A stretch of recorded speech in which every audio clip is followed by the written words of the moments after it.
So this is going to be a great panel. Do you want to just quickly introduce yourselves? I'm sure everyone knows you guys, but and then we'll take the first. I'll ask you the first question. All right, Ryan from Blue Hornet. Dennis Stamen from Eloqua and Nerf gun enthusiast. Yeah. Angela Sanchez, Universal Music Group. Who are you? Morgan Stewart, Trendline Interactive. All right. We're going to call you Bob. So let's start with Naomi Mulgrave's presentation this morning. She said two things that we shouldn't forget, right? It's really important to dream big and don't be afraid of conflict. I found her presentation inspirational. I'm sure you guys did too. Did it prompt any ideas from any of you that might persuade you to implement some of that advice at your organization? So I share your thoughts on her speech. I thought it was awesome, right? Probably one of the best keynotes I've heard in a long time. It was. I think the applicable piece for email marketers is, as I meet with clients, one of the things that I notice is transactional messaging is the biggest gap that most email marketers have within their organization. So the inability to have cross-sell and upsell within a transactional message, huge gap from a revenue perspective, and it's usually the hardest thing to change within an organization. So the things that she was talking about today, I think email marketers can take back and try in their own organization to talk to tech teams and get that prioritized to put that in, because you can, the amount of revenue that is left on the table by email marketers because they don't have, you might be interested in this, in the transactional email, is astounding, just astounding. Yeah, I think for me, and again, I keep harping on this. This is hard work, right, guys? I mean, you have to put some time and effort into it, and I mean, I like to rock the boat all the time. I mean, I think most folks know that. Shocker. Yeah, I know, right? But what's interesting is that if you look at 2009, if you look at the economy back then, right? I mean, it kind of went down, and our CFOs all freaked out and went, "Oh, great! Oh, wait a minute." You guys need to do a whole lot more work, but I'm going to take away a whole lot less, resources to you. And hey, while you're at it, go out and append. Go ahead and buy a bunch of lists and start sending out to them and make us some revenue. And all of a sudden, I mean, I hear a lot of marketers, CMOs going, "Okay, yeah, no problem," versus fighting that and going, "You know what? That's not the right way to do this thing, right? Let's make this a longer project. Let's be willing to spend a lot more time on this. Make that development time longer and spend more money actually doing it the right way." And move that to a quality over quantity mentality. I don't find that a lot of people do that. And I love how she kind of continued to push the agenda and proving it over and over and over until they went, yeah, you're right. And the unfortunate fact that maybe it's bad or good, but I mean, the numbers proved it, but there wasn't a whole lot of trust put into her in that. Determination in a big company is much tougher than big time. Smaller operations, obviously. Yeah. What about I think the music for me, business? dealing with conflict was a theme throughout the whole session that really, not to be too cheesy, but inspired me. Yeah. There's a lot of controversial topics. One of my favorite debates was about 1 a.m. between Ryan and Della on outside the pit around relevancy versus frequency, and all those things that make us feel icky. We talked about frequency, and Bob was up here and saying, well, good for you if you figure out how to email somebody twice a day and they don't unsubscribe from your list. And we can go into append, and all of us have opinions about all these things. I have my own opinions, and there's definitely opinions about feeling icky about it, just to keep going with that. But what I realized is that it's all about smart marketing, and you can do all of that if you do it right. And when it comes down to one of your slides is my favorite, and he had, do you care about your customers? Yeah. And if we all care about our customers, and I really hope we do, and we do smart marketing, it doesn't matter which one of these tactics you use, all of them, the good ones, the bad ones, the ugly ones, but if you do it right, we are good marketers, and it made me feel warm and fuzzy just coming out of this. And we have to start thinking, sorry, and I'll let you go, sir, but we have to start thinking about our customers as individuals and not this 1 million, email database. If we change that thinking, like how I treat my children and my wife, I have a lot of reverence for them, right? But not treating them as one of the 1 million people in my database. Right. I mean, my only concern, I've been kind of trying to internalize, and how do I think about the debates and all of that. And my concern, and I think what part of why I was so inspired, I met Naomi about 3 or 4 weeks ago and first heard her story, and I was like, you have to come and speak, and just inspired by her story. But part of it is it's grounding your recommendations in facts, telling stories, stating problems, clarifying, building unity around the solutions to problems. That to me resonates, and frankly, that's what works. My concern is, as we sit here, and I'm going to be blunt, but as we sit here and we bitch and go back and forth about very entrenched debates, right? I knew that we would not solve, not all of us knew that we would not solve the e-pen debate, right? It's entertaining, it's great, entertaining fodder, but those, they're entrenched in just, I'm stuck in my ways, and this is best practice, damn it, and this is how it's always going to be. And I think we need to, make sure that we're not trying to sell through what to do based on emotional arguments, but we need to make sure that those are based on very strong, well-grounded financial and business arguments. I should mention our purpose up here is to do a little bit of some lightning round type discussion, because we're going to review where we've been the last couple days and then look ahead. So that was a great starting point. So if I jump around, forgive me. I wanted to jump around to something Morgan talked about yesterday in his keynote, and I think is applicable to the music industry, which I found very interesting. So obviously there was the Pew data, only 6% of teens use email, 39% say they never use it. I found that astonishing. But then you also went and talked about when that group ages up to 18 to 24-year-olds, then they start to use it. Now, so let's call them post-millennials or Generation Z, maybe. What I thought was interesting there is in the TV business, the 18 to 49 demo is looked upon as the one you want to reach for a variety of reasons. One of them is because they believe at the early end of that they can establish a lifelong relationship with a customer. You mentioned that, but from an email marketing perspective, I'd just like to hear you talk a little bit more about how critical it is right now for the people in the room to really zero in on that group. Yeah, I mean, in the stat, look, I'm a statistician by training, right? And stats lie, right? So I think we hone in. I found the 6% to be a little low. It's misleading, right? It's great media, right? I'm sure that article is doing well on MediaPost.com right now. But 6%, you see different numbers reported back. The important part is that that's changing, that mobile is fundamentally changing the way that this all works, right? And so the question of how do you integrate on a mobile app is interesting. And yes, we know that when people, it's the transition is, right now, it's the graduation from high school to college that has been the big transition that people make, and all of a sudden it's like, you have to use email, right? Because you have to get information from your classes. I mean, there's certain, some schools have rules against professors communicating with their students on Facebook, right? I think there wasn't there the famous quote in Utah, you're not going to poke your professor? Right, Facebook. Right, you're probably going to email him or her. Right. Do you want to talk about music? Because if so many teens are using email at that low a level, that's a serious it's absolutely a concern. Obviously, they're utilizing social. Anna, spoke with Andrew about it. We can't ignore it. But the reality is where we have the true control is email. That's really important to us. And we have artists like Justin Bieber or a group called Mindless Behavior that has a very young demographic. So I think part of it, it's still challenging. I'm not going to say it's easy, but part of it comes down to actually a topic that wasn't discussed as much. That was probably a big topic last year, content, right? Content is king. Yeah. That's what we heard. And a perfect example is nothing about marketing or selling messages, but both these artists, we have birthday emails set up. And if you sign up on your birthday, you'll get a, happy birthday, Morgan, and it's from Justin Bieber. You'll get Mindless Behavior, and it's a shout out in a video. Signing up.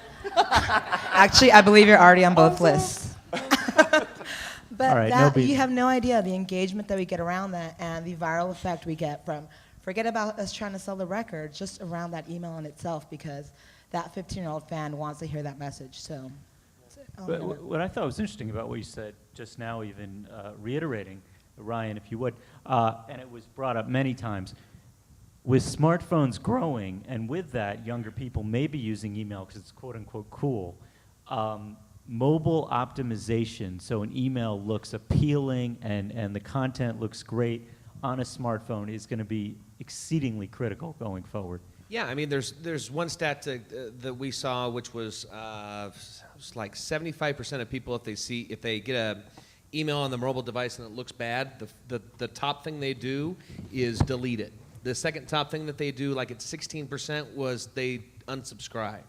So the ability to add into the review process, how does it look on a mobile device, is as important as us going and seeing how it looks in Hotmail or AOL. Secondarily, we were at the Forrester Summit Leadership Conference last week, and one of the overwhelming themes that they had, back to Angela's point, was engagement overall. There was not a focus on sell, sell, sell, sell, sell. It was a focus on engagement and conversation and preference. And that, I mean, to senior leadership in the room, that was the overriding message, is we have to start engaging our people, or any medium is not going to be able to make it. If I may, I'll move forward, and this is something you and I talked about. You guys, with social being so tied in with email, this would seem to be less of a problem at your place. But where there are still these silos and C-suite executives have to still apportion money and you have to beg for it depending on which department you're in. It's so funny because we talked about there's sort of that shiny new object conundrum, right?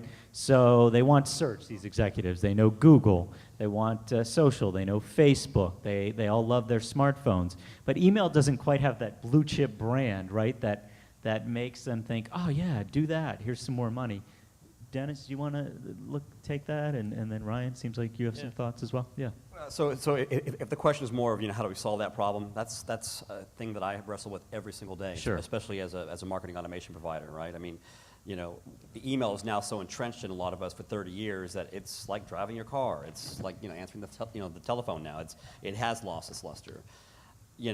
We've tried over the years to bring it back by, who was it? Goodmill was trying to do video and email, and we've all tried to change that medium up, but we've just not been able to. And maybe we never will, to be honest. I mean, we haven't changed the phone system that much, other than unplug a wire, right? I mean, it's mobile now, but it's still the same sort of channel, right? Maybe we won't make it better. I don't know. I think the first talk, the panel that I was on, the main point of that panel was that email is not dead, and we need to stop saying it. I think we actually need to start saying as a community. Can I cut you off a second? Sure. Why don't we agree by affirmation the issue of is email dead is dead? Yes, I would agree with that. Amen. Amen. Yeah. I think where we need to take this next is actually start our presentation, start our concepts around the idea that email is cool. And let's show executives, let's show our marketing professionals, let's show everybody else in the house that email is cool, and here's how. Yeah. Because I can engage my customers, I can track my customers, I can have a relationship with my customers. I can do all these things that search can't do, that social can't do, that I can make social better. We have to start saying email is just freaking awesome. Oh, it always has been awesome, right? It always has been, but I think that with social, and back to your original statement, social has Facebook, and Facebook is cool. You know what? And search has Google, and Google is cool. And there was that key stat that came out. Facebook is the largest emailer in the world. What was it? Was it 6 billion messages a day? 6 billion messages a day. So, if you go to a C-suiter and say, Facebook is intimately involved with email, that might prompt some interest. But my concern is that is this whole cool kid, not cool kid, right? And it kind of gets back to the whole fear and self-loathing of email marketers. And it's not about being cool or not cool. It's about email is incredibly effective. It's incredibly, it's efficient. It's profitable. It is foundational, frankly, from a retention marketing perspective. It's foundational. That's how, and it's kind of like, it's just table stakes. Let's say what it is. I'm not afraid of the fact that, in the marketing community, I'm a blue collar guy, right? I mean, this is a blue collar channel in the marketing community. That's fine. That's respectable. It's a pretty stylish shirt for a blue collar guy. One thing that we're saying is we have to stop with the self-loathing, and it's up to all of us in this room to make a difference. And that's something that came up. I think Bob started talking about this, actually, and I felt like there should be an American flag when he was like, we need to go and tell the search people that we're doing it right. We know what we're doing. We need to go with our head up high and tell people this is what works. Stop having subject matters around his email is dead and move forward. And we have to do that. I wonder when Generation Z grows up, are they still going to get the paper direct mail in their mailbox? But there doesn't appear, it's based on what I get in my mailbox, that there's any diminution in the amount of paper direct mail that's being sent out, and that's a much older medium than email. Well, there's a There's a convenience portion to it, right? I mean, again, I love USA Today, and I would always open my door at the hotel and go, yes, I've got something to read on the plane today. Well, now I'm not carrying it because I don't want to have to carry all that paper. I'm reading it on my iPhone now, right? Morgan, back to your point, does a blue-collar guy get the funding? Because I see social and mobile and all these other things as the white-collar guy, and they're getting all the funding. And so when I say email is cool, it's inclusive of all of the things that you say, but I think if we think of ourselves as the blue-collar people, we don't get the staff and the money. Well, I just don't think we do. I mean, I'm not implying that like blue collar is No. less. But it's about making the case, right? I mean, this is something we was doing a workshop with a client the last couple of weeks, and basically the big point was, how do you actually make a financial case for your idea? And you blow that out. And what's shocking is how many people struggle with how to do that, to me, right? That's the part that's frightening to me. It's like, you know what, if you have a good idea, back it up financially, build out the model, and say, hey, here's how you make $1.5 million. I can tell you, $1.5 million is pretty freaking cool, right? Or $2 million, or whatever it is that you're trying to make. Well, that's why it's not just about debating theories and concepts, it's how you manage it, and it's actually kind of ironic when you think about it. We started with his email is dead, and we end with Naomi telling us how to deal with conflict and resolution. It's really full circle there, and we've got to understand that. It's not just theories and numbers, but it's how you present it and how you get that information across.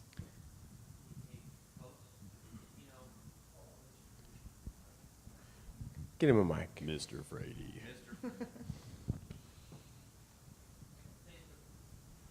Oh, he's running. Oh, there you go. It's a long day. Long night, really. Yeah, the only place I hear email is dead is among us. Yeah. Right. Yeah. I never hear it at the C-suite. You know, my CEO is very in tune with email and considers it to be a critical weapon in reaching customers.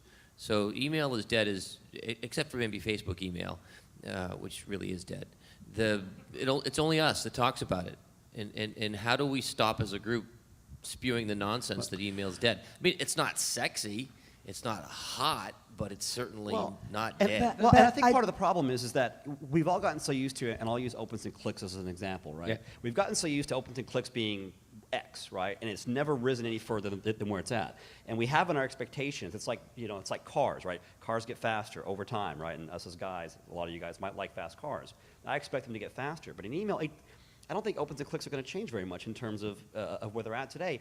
And maybe we just need to sell ourselves on that idea as an example that, okay, this is where it's at. It's still a cool medium. It still works.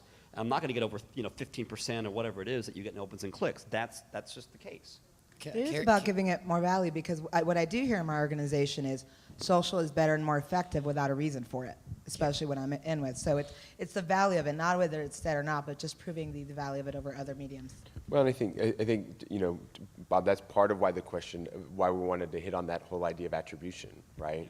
Is how do you show where the money's actually coming from, so that we move away from some of those more emotive, passion, inflammatory kind of statements that say this is better than this, that aren't necessarily grounded in reality for a particular organization.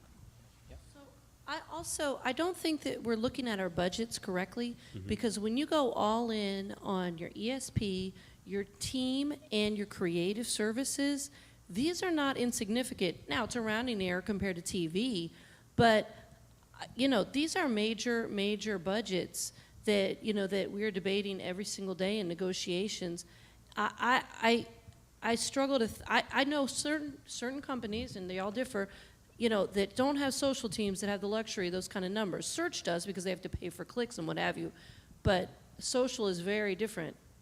I think on email what we see is funding for the execution layer is easy to get, right? Because everybody wants the email to go out the door. So we'll fund email to go out the door. There's rarely a discussion of that. what we see is that there's usually a fairly intense discussion about strategy and making your program better, about testing and making your program better. It's like, I'll pay for the base level, but anything above that is a debate, and I don't want to spend $20,000 on a strategy package because it's $20,000. And so that makes it, I think that makes it tougher. We see it a lot. We see a lot of debate over, when we're doing sales deals, we'll see a lot of debate over strategy or deliverability or some of these key concepts that you would just go, this is a no-brainer. New template, $1,500, right? There's it's like an act of Congress sometimes to get it through with some clients because they're like, I don't want to spend anything more than I have to. So this question, let's say it was written by someone else to preserve my safety. But email service providers are growing. What Counts last year acquired Blue Sky Factory, a sign that there's growth ahead. But some might argue that ESPs are coming dangerously close to becoming a commodity business. How do they differentiate themselves based on more than just price? Don't hurt me. By the services. So we've seen across the board, and I've worked for 2 ESPs, 3 ESPs, and I've had a couple. I know. I get a twitch every once in a while. So what I've seen as the differentiator is the professional services groups within these organizations. I'll talk to companies and I'll say 80% or 75% of what every ESP does is the same. We send email, we have deliverability, we have feedback loops, we track opens and clicks, and la, la, la. It's that 25% that differentiates us, and I think more and more what we're seeing is an increase in professional services. So strategy, creative, deliverability, and account services. Those are the things that in deals that I'm working on differentiate us across the board with everybody else, and they come to the board and say, hey, here's our differentiation in those areas. So as far as a commodity, we're bringing value. So how can we throw in at a reduced rate strategy packages, or how can we, do training or whatever that is? Right. That's become the differentiator that we're seeing. Yeah, no, I have to completely agree. I mean, in fact, we were just talking about this yesterday. I mean, we're in the same vertical or industry, but we're completely 2 different products. Yeah. I mean, we're revenue performance management. We do lead generation, right? I'm not necessarily in the B2C environment. I'm more in the B2B environment. And as I invest in companies as well, I have to tell these guys, don't try to take the whole world on. Find the top 2 things that you're really good at and go after it. And I do have a concern, and I'm not going to start naming names of who, but I do have concerns with some of these these companies buying each other. They're trying to take over everything. And you know what? And that's great. I love that you have that drive. But you're going to spend so much more money, on trying to do smaller things when you really should take that money and go after the bigger fish that you're really good at. Yeah, from somebody who has no budget to pay for strategic services, that's not a differentiating element. For me, it's about integration, and both from a conceptual and from a technical perspective. As we've talked, I mean, email integrating into mobile, into social, all those elements. We're looking at our ESP provider to be somebody to send out emails for us. We don't want them to do everything. Absolutely agree with you. So we're looking at how can we work with them, whether it's integrating social into the email, whether it's getting information back and forth and acquisition. As long as they have the tool set, whether it's in-house or to work with somebody or to help us understand how to get there, that is absolutely important to me. I feel like I've kind of grown to a new appreciation for sort of this whole topic in the past couple of years. So obviously it's no secret what my background was. I spent 6 years at an ESP.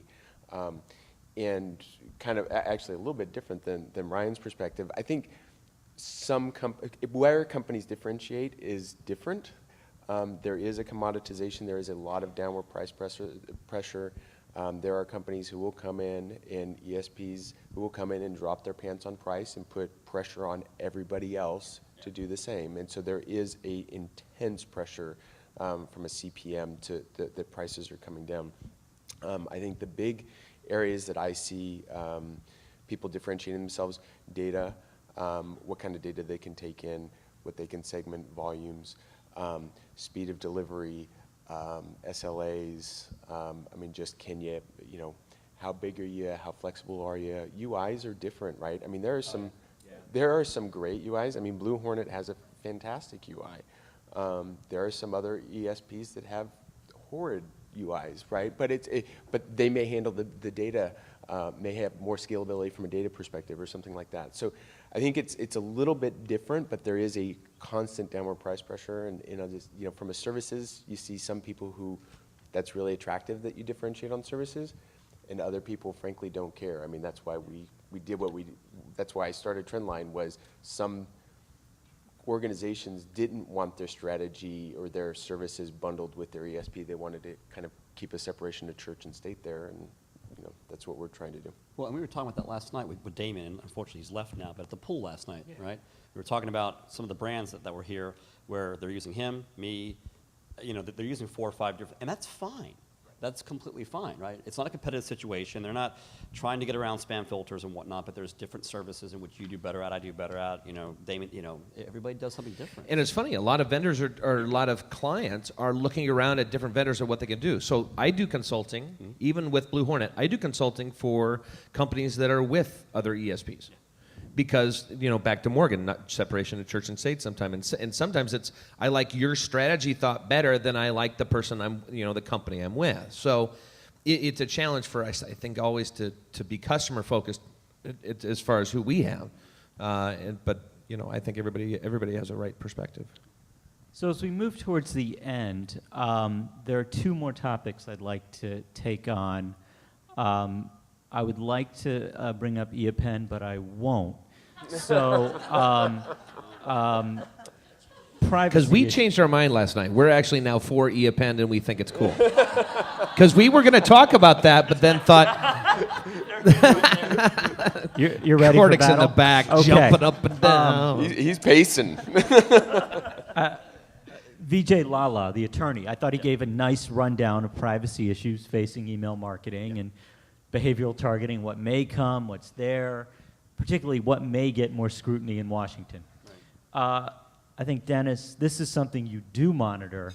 Are you concerned there may be more regulations that would be an inhibitor that might not be good policy?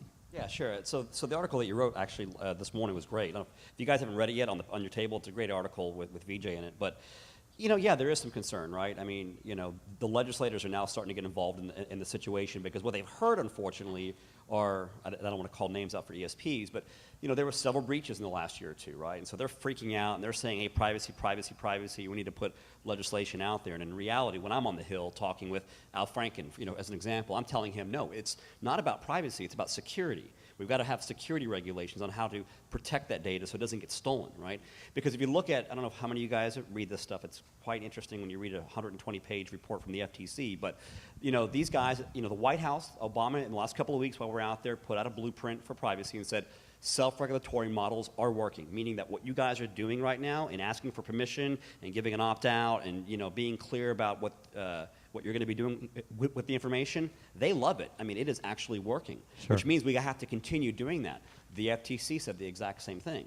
Now, we as a nation, and I make this loving joke to my wife, I mean, she'll buy anything that's one to a customer, right? She'll give away any, certain part of her persona to get a coupon, right?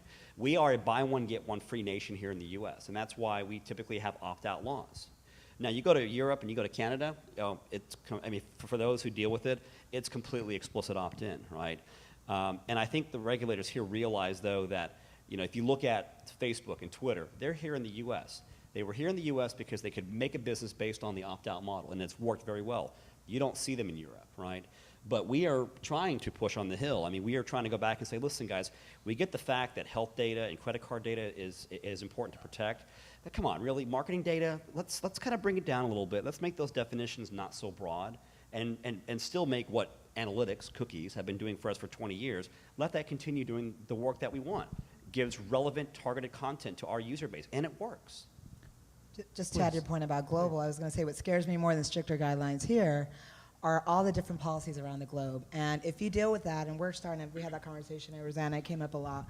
Around here, we're an organization started dealing more with global, and it's just the questions, I don't even know who to ask because there's so many different policies, and we can come up with this great strategy. We go in and sell it and do everything Naomi told us and get buy-in, and then there needs to be some sort of change, or we didn't think of this aspect, and I don't even know how you monitor it. Again, I don't deal with global on a day-to-day basis. We're getting to the area for those of you that do, I have no idea how you execute. It's so challenging. You can hire me? No, I'm joking. In fact, I don't know if it was you or I. It was a long night last night. Long. Yeah. Really long. Yeah. No, but I was telling somebody that I think some companies really, and I'm not trying to pimp my vertical or what I do for a living, but I think companies have to start not using attorneys right now. No offense, VJ, but I think they have to bring in a compliance person eventually into the business to answer these questions and to work. And she has to build in, and I'm assuming you do this, but she's got to build into the process privacy by design. As you're building the product or the service or the process for marketing, you got to start asking yourself as marketers, because you guys are data governance people as well. You are data governance officers.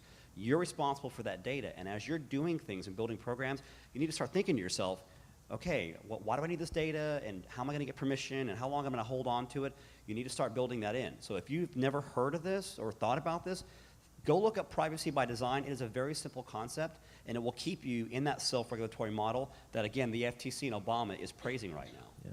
And I've seen a lot of companies, to your point about how do you figure that out from a global perspective, using external companies that are versed in it, right? So there's one, Tamara Galeen, that is big in the industry, and she does a lot of stuff with clients, not that that's commercial, but she does a lot of stuff with clients to say, hey, here's the policy in this country, in this country, in this country.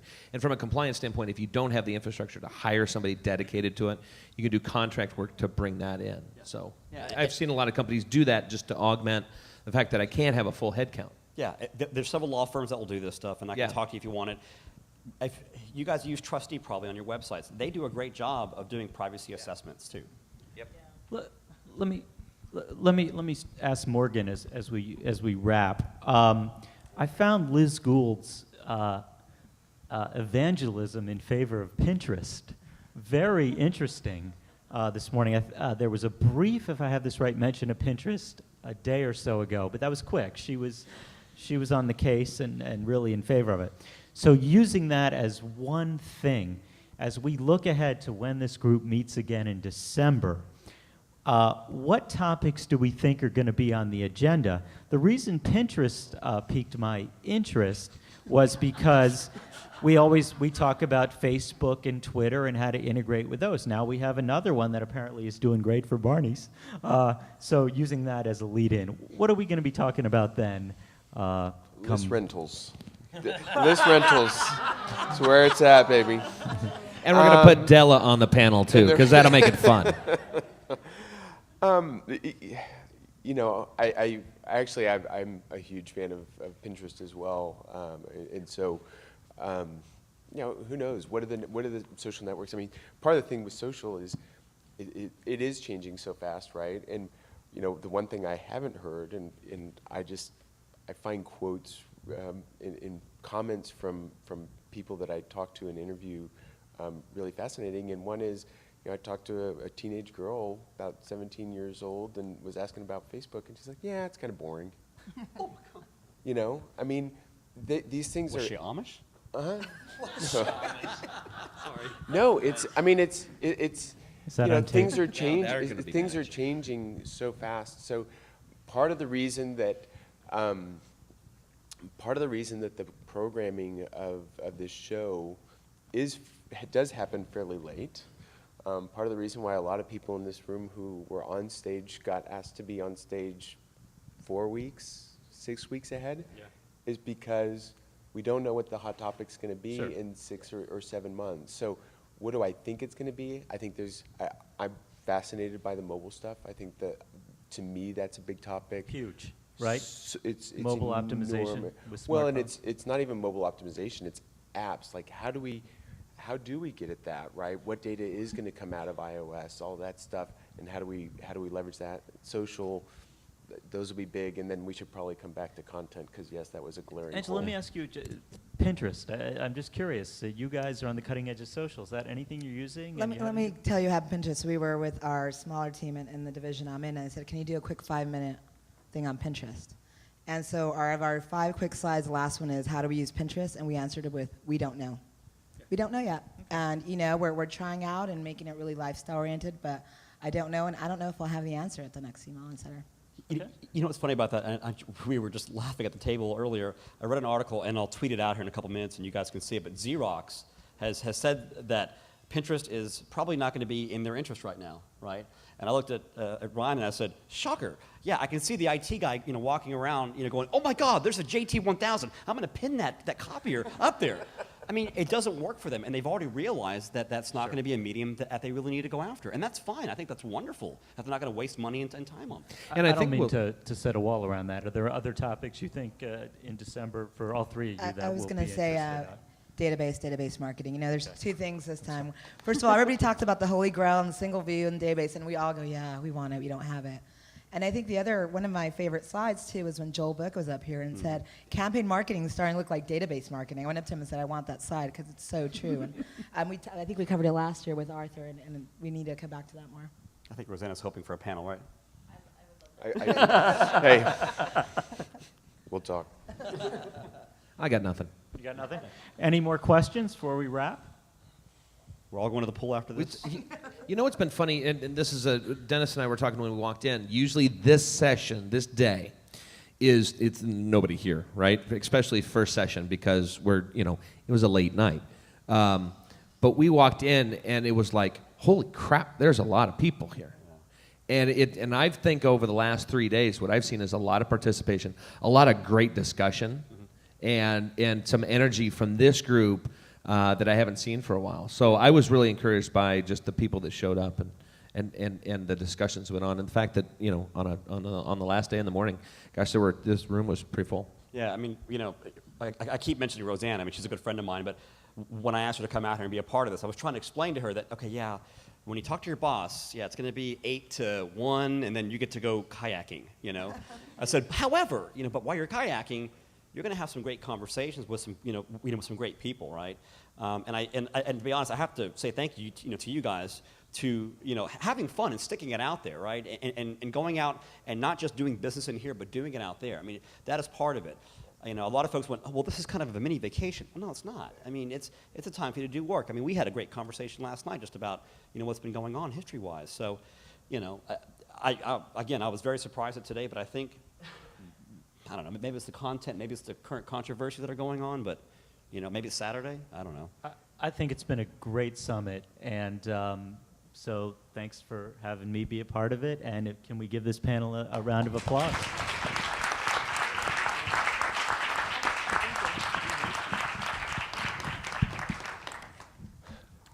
Oh, okay. Down the stage.